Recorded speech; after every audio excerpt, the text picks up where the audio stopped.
ಬರ್ರಿ ಇವತ್ತು ನಾವು ಸ್ಪೆಷಲ್ ಆದಂಥ ರಾಗಿ ಉಂಡೆ ಮತ್ತು ಹೊಸ ರೆಸಿಪಿ ಮಾಡೇನಿ. ಅದು ಹೆಂಗೆ ಮಾಡೋದು ಅಂತ ಹೇಳಿ ನಾನು ನಿಮಗೆ ತೋರಿಸ್ಕೊಡ್ತೀನಿ, ನೀವು ಮಾಡುವಂತ್ರಿ ಅದೇ ರೀತಿ. ನಮಸ್ಕಾರಪ್ಪ ಎಲ್ಲರಿಗೂ, ನಾನು ಪ್ರೇಮ ಸೌದತ್ತಿ. ಇವತ್ತು ನಾನು ನಿಮಗೆ ಯಾವ ರೆಸಿಪಿ ತೊಗೊಂಡು ಬಂದೇನೆಂದ್ರೆ ಪಂಚಮಿಗೆ ಉಂಡೆ ಮಾಡೋದು. ಅದು ಯಾವುದಪ್ಪ ಅಂದ್ರೆ ಈ ಹೊಸ ರೀತಿಯಾದಂಥ ಉಂಡೆದ ರೆಸಿಪಿ ತೊಗೊಂಡು ಬಂದನು.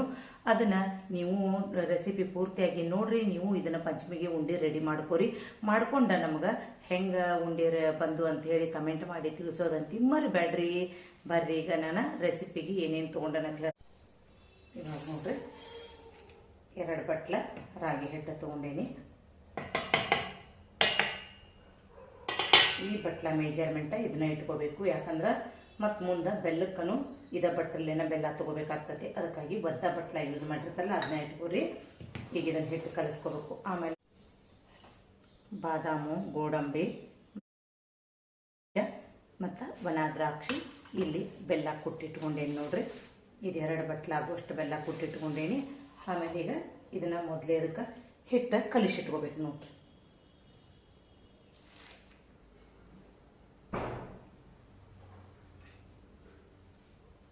ನೀವು ಎಷ್ಟು ಮಾಡ್ತಿರ್ತಾರಲ್ಲ ಅದ್ರ ಮೇಲೆ ಎಲ್ಲ ರೆಸಿಪಿ ಆ್ಯಡ್ ಮಾಡಿರಿ. ಹೆಚ್ಚಿಗೆ ಮಾಡೋರು ಇದ್ರಂದ್ರೆ ಹೆಚ್ಚಿಗೆ ಮಾಡಿರಿ, ಕಡಿಮೆ ಮಾಡೋರು ಇದ್ರಂದ್ರೆ ಕಡಿಮೆ ಮಾಡಿ. ನಾನೀಗ 2 ಬಟ್ಲ ಮಾಡತ್ತೀನಿ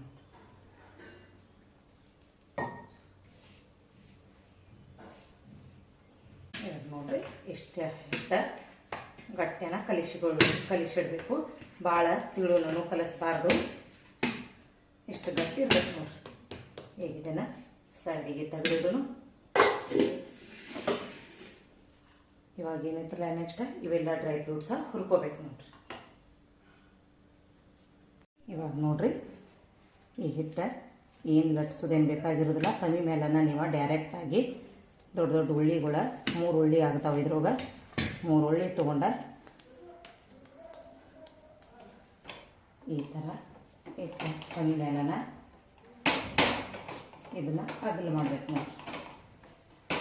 ಯಾಕಂದ್ರೆ ಇದೆಲ್ಲ ಲಟ್ಟಿಸಿ ಹಾಕಕ್ಕೆ ಹೋದ್ರೆ ಏನಾಗಿಬಿಡುತ್ತೆ, ಈ ಹತ್ಕೊಂಡು ಬಿಡ್ತೈತಿ, ಹೇಳಂಗಿಲ್ಲ. ಅದಕ್ಕಾಗಿ ಈ ಥರ ತವಿ ಮೇಲೆ ಚೆನ್ನಾಗಿ ನೀವು ಇದನ್ನು ಈ ಥರ ಸ್ಪ್ರೆಡ್ ಮಾಡ್ಬೇಕು ನೋಡ್ರಿ.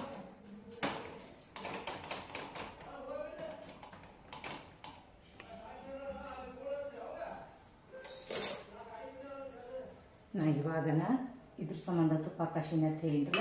ಇವಾಗ ಏನೈತಲ್ಲ ತುಪ್ಪ ಈ ಥರ ಸೈಡಿಗೆಲ್ಲ ಹಾಕಿ ಬೇಯಿಸ್ಕೋಬೇಕು ನೋಡ್ರಿ. ಆದಷ್ಟು ಸಣ್ಣ ಉರಿ ಇಟ್ಟ ಬೇಯಿಸ್ರಿ. ಯಾಕಪ್ಪ ಅಂದ್ರೆ ಅದ ದಿಪ್ಪಿರ್ತತ್ಲೆ ಅದು ಬೇಯಬೇಕು. ಅದಕ್ಕಾಗಿ ಸಣ್ಣನ ಹಿಟ್ಟನ್ನ ಬೇಯಿಸ್ಕೋಬೇಕು ನೋಡ್ರಿ.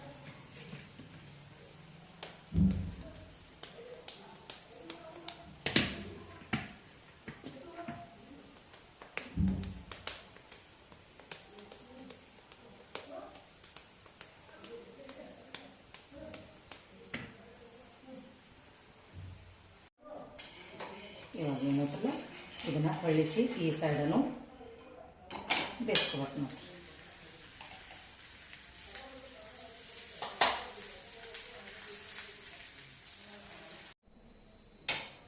ನೋಡ್ರಿ, ಇವಾಗ ಸ್ವಲ್ಪ ದಿಪ್ಪಿರೋದ್ರಿಂದ ಬೇಯಿಸಕ್ಕೆ ಟೈಮ್ ತೊಗೋತಾವು. ಆದ್ರೆ ಟೈಮ್ ತೊಗೊಲಿ, ಆದ್ರೆ ಚಂದಂಗೆ ಬೇಯಿಸ್ಕೊರಿ. ಯಾಕಂದ್ರೆ ಉಂಡೆ ಕೆಡಬಾರ್ದಪ್ಪ ಅಂದ್ರೆ ಹಸಿ ಬಿಸಿ ಇರ್ತಂದ್ರೆ ಆ ಉಂಡೆ ಕೆಡ್ತಾವು. ಅದಕ್ಕಾಗಿ ಚಂದಂಗೆ ಬೇಯಿಸ್ಕೊಂಡ್ರೆ ಅಂದ್ರೆ ಉಂಡೆ ಏನು ಕೆಡಂಗಿಲ್ಲ ನೋಡ್ರಿ.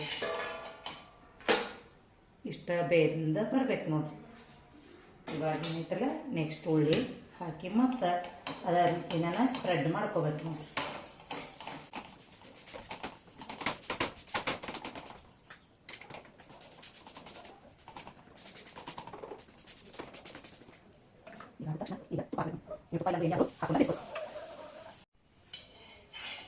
ಇವಾಗ 2ನೇ ಚಪಾತಿನೂ ರೆಡಿ ಆಯ್ತು. ಈಗ 3ನೇ. ಇವಾಗ ನೋಡ್ರಿ, ಇವನ್ನೆಲ್ಲ ಈ ಥರ ನಾವು ಮೊದಲಿಗೆ ಮಾಡಿರ್ತೀವಲ್ಲ ಆ ಥರ ಇವನ್ನೆಲ್ಲ ಹೆಂಗೆ ಮುರ್ಕೊಂಡು ಈ ಥರ 3 ರೊಟ್ಟಿ ಇದೇ ರೀತಿನ ಮುರ್ಕೋಬೇಕು ನೋಡ್ರಿ. ಈ ಥರ ಮುರ್ಕೊಂಡು ಇದನ್ನ ಗ್ರೈಂಡರ್ ಮಾಡ್ಕೋಬೇಕು. ಇವಾಗ ಏನಿಲ್ಲ ಇದನ್ನು ಸಣ್ಣ ರುಬ್ಕೋಬೇಕು ನೋಡ್ರಿ. ನೋಡ್ಬೋದು ಈ ರೀತಿ ಸಣ್ಣ ಗರಿಗರಿಯಾಗಿ ರುಬ್ಕೋಬೇಕು ನೋಡ್ರಿ.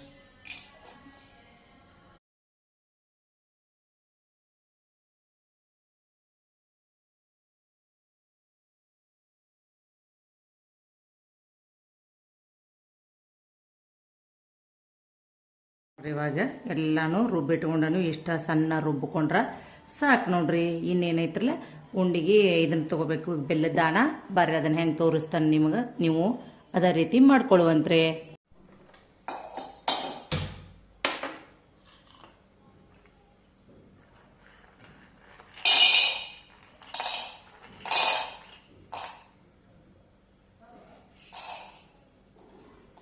ಇವ ದ್ರಾಕ್ಷಿ ಹುರಿಯಂಗಿಲ್ಲ ನೋಡ್ರಿ. ಇವನ್ನ ಹಿಂಗೆ ಇಟ್ಬಿಡೋದು, ಉಂಡೆ ಕಟ್ಟುವಾಗ ಒಂದೊಂದು ಹಾಕಿ ಉಂಡೆ ಕಟ್ಟೋದು.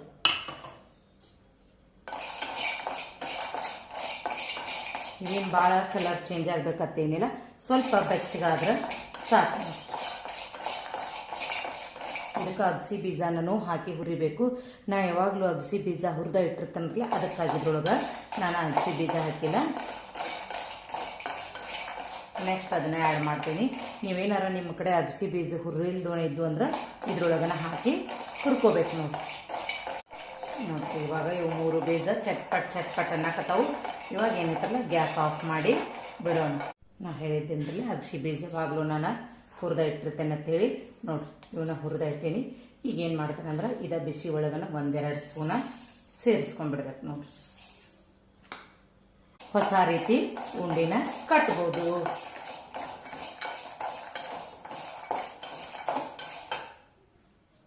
ನೋಡ್ರಿ ಇವಾಗ ನಾವು ಡ್ರೈ ಫ್ರೂಟ್ಸ್ ಹುರಿದು ಇಟ್ಕೊಂಡಿದ್ರಲ್ಲೇ ಇವೆಲ್ಲ ಆರ್ಯಾವು. ಈಗ ಇವನ್ನೆಲ್ಲ ಸಣ್ಣಂಗೆ ರುಬ್ಕೋಬೇಕು ನೋಡ್ರಿ.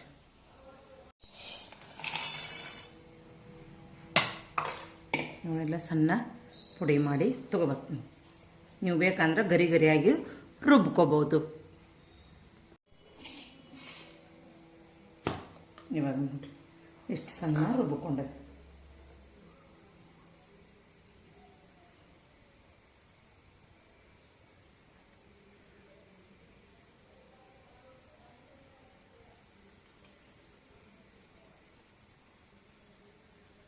ಇಷ್ಟು ಸಣ್ಣ ಆದ್ರೆ ಸಾಕು ನೋಡ್ರಿ. ಇವಾಗ ನೋಡ್ರಿ ನಾನು 2 ಬಟ್ಲ ಹಿಟ್ಟು ತೊಗೊಂಡೀನಿ ಅನ್ನಲ್ಲ, ಅದ ಬಟ್ಲೇನೆ 2 ಬಟ್ಲ ಬೆಲ್ಲ ತೊಗೊಂಡೀನಿ ನೋಡ್ರಿ. ಯಾಕಂದ್ರೆ ಸ್ವೀಟ್ ಬೇಕಲ್ಲ, ನೀವು ಬೇಕಾದ್ರೆ ಸ್ವೀಟ್ ಕಡಿಮೆ ತಿಂತಿದ್ರೆ ಬೆಲ್ಲ ಸ್ವಲ್ಪ ಕಡಿಮೆ ಹಾಕೋರಿ. ಜಾಸ್ತಿ ತಿನ್ನೋರು ಇದ್ರಂದ್ರೆ ಇನ್ನೊಂದು ಸ್ವಲ್ಪ ಬೆಲ್ಲನ ಜಾಸ್ತಿ ಹಾಕೋರಿ. ಇವಾಗ ನೋಡ್ರಿ ನಾನು 2 ಬಟ್ಲ ಬೆಲ್ಲ ತೊಗೊಂಡೀನಿ. ಇವತ್ತು ಗುರುವಾರ ಆಯ್ತು, ಅದಕ್ಕೆ ಸಾಯಿಬಾಬಾನ ಭಜನ ನಡೆದೈತಿ ಸಾಯಂಕಾಲ. ಇವಾಗ ತುಪ್ಪ ಹಾಕೋಬೇಕು. ನೀವು ತುಪ್ಪ ಹಾಕೋರಿ, ಇಲ್ಪ ಅಂದ್ರೆ ಎಣ್ಣೆ ಆದರೂ ಹಾಕೊಂಡ್ರು ನಡೀತಿ. ನಾ ಹೇಳಿದ್ದಂದ್ರಲ್ಲ 2 ಬಟ್ಲ ಬೆಲ್ಲ, ಆ 2 ಬಟ್ಲ ಬೆಲ್ಲನ ಇದ್ರೊಳಗೆ ಸೇರಿಸ್ಕೋಬೇಕು ನಾವು. ಇದು ಬೆಲ್ಲ ಎಲ್ಲ ಕರಗಬೇಕು. ಕರಗಿದ ತಕ್ಷಣ ನಾವು ರುಬ್ಬಿಟ್ಕೊಂಡೇವರ್ಲೆ ಅವೆರಡು ಮಿಶ್ರಣ ಇದ್ರೊಳಗೆ ಸೇರಿಸ್ಕೋಬೇಕು. ಮೊದಲಿಗೆ ಬೆಲ್ಲನೆಲ್ಲ ಕರಗಿಸೋಣ.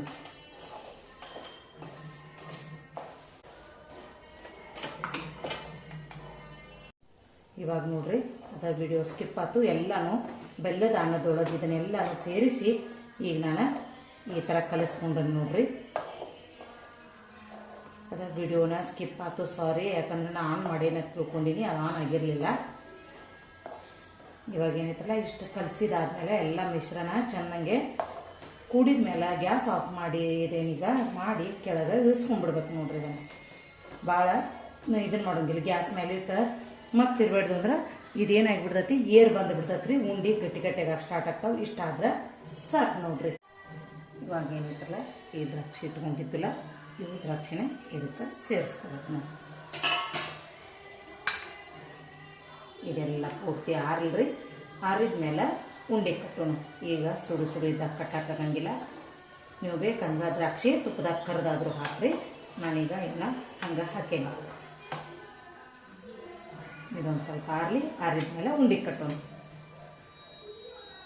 ನೋಡ್ರಿ ಒಂದು ಸ್ವಲ್ಪ ಕೈಗೆ ತುಪ್ಪ ಹಚ್ಕೊಂಡು ಇಲ್ಲ ಒಂದು ಸ್ವಲ್ಪ ಇನ್ನ ಬೆಚ್ಚಗೈತಿ.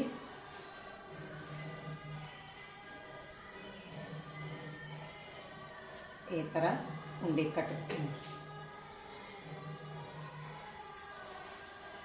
ನೋಡ್ರಿ. ಈ ಥರ ಉಂಡೆ ಕಟ್ಟಬೇಕು. ಆರೋಗ್ಯಕರವಾದ ಉಂಡೆ ರೆಡಿ. ನೀವು ಪಂಚಮಿಗೆ ಈ ಉಂಡೆ ಟ್ರೈ ಮಾಡಿ ನಮಗೆ ಕಮೆಂಟ್ ಮಾಡಿ ತಿಳಿಸೋದಂತ ಮರಿಬೇಡ್ರಿ.